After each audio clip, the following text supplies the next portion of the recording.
आज रोजच्या पेक्षा लवकर आलाय. ओव्हर टाइम नव्हता का आज? नाही होता, पण आज नाही थांबलो. अंग जरा दुखते. आज लवकर आलाय तर मार्केटला घेऊन चला मला. तुम्ही बोलला होता मार्केटला घेऊन जाणार म्हणून. आज नको. आज माझं खरंच अंग दुखते. माझी तब्येत ठीक नाही वाटत आहे. आपण उद्या जाऊया. तुम्ही असंच आजचं उद्या उद्याचं परवा असंच कारण देत राहा आणि दिवस ढकलत राहा. अगं तू असं का बोलतेस? खरंच माझं अंग दुखते. असलं काय मेहनतीचं काम करताय की तुमचं अंग दुखायला लागलं? थांब, मी सांगतो तुला.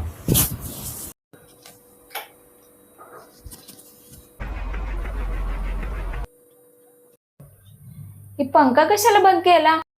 हा, आता बोल. तुला जे पण काय बोलायचं आहे ते. बाई किती गरम व्हायला लागले. तुम्ही पहिला पंखा चालू करा. मला 5 मिनिटं पण बसवणं झालं या. तुला फक्त 5 मिनिटं ही गरमी सहन नाही झाली, आणि ह्याच्यापेक्षा डबल गरमीत आम्ही कितीतरी तास काम करतोय. आणि मला घरी येऊन ऐकायला काय भेटते? तुम्ही काय असं मोठं काम करता?